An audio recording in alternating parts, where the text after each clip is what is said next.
following an outcry by Ugandan and South Sudan regional lawmakers, labeling the recruitment exercise tainted by fraud. Uganda's first Deputy Prime Minister and Minister for East African Affairs, Rebecca Kadaga, has weighed in on the matter. Kadaga wrote to the Secretary General of the East African Community, Peter Mathuki, calling for the immediate suspension of the exercise. Kadaga's 15th October letter reads in part, the Republic of Uganda requests for the postponement of the interviews scheduled to start on the 18th October 2021 until the Secretary submits the available quota points for each partner state.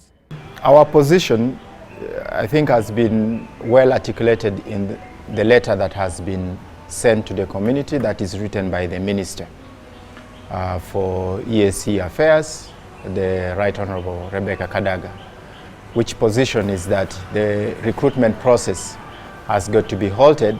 And she has even requested that they should write, EAC should furnish Uganda with the points that they have from each and every organ and institution so that we know which positions the Ugandans can actually occupy. Kadaga has also been joined by Uganda's clerk to Parliament, Adolf Mwesige, who also questions the procedure used in the recruitment of the clerk and his deputy. Honorable Adolf Mwesige, he has written a minority report regarding the recruitment of the clerk, and he has put all the irregularities that were there. The job of the clerk to the East African Parliament was allocated to the Tanzanian Saidi Yakub instead of Uganda's Alex Lumumba Obatre, a matter that started the controversy. However, the Secretary General Peter Mathuki, in his letter dated 16th today, October 2021, rejected Kadaga's request to postpone the interviews scheduled for Monday.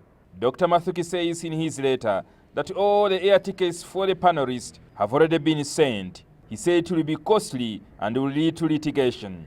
But we have also got information recently, today morning, that the Secretary General wants to go ahead and he has gone ahead and is sending tickets. You can imagine. He assured Kadaga that our concerns will be catered for by the council after the interviews. Interviewers also learned that some Ugandans who applied for the 60 advertised positions have sued the community to the East African Court of Justice, demanding for a review of the process. Instructed us to file the matter at the East African Court of Justice. We filed the reference 35 of 2021. In that reference, it was filed on 10 August 2021.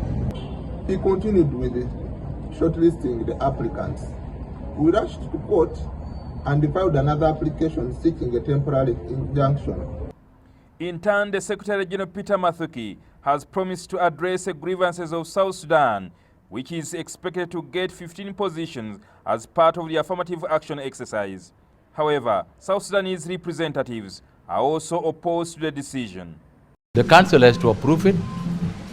And after all, where are those positions that have not been advertised, that are being given to South Sudanese? We thought that this should have been done when the process was, from the beginning of the process. To me, this is just diversion.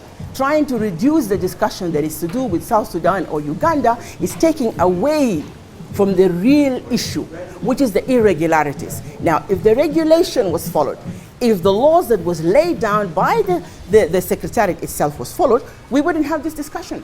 Because the quota would have been looked into, and within the quota, that is where we as South Sudanese can have our right. It's a good step, but I think the timing is wrong.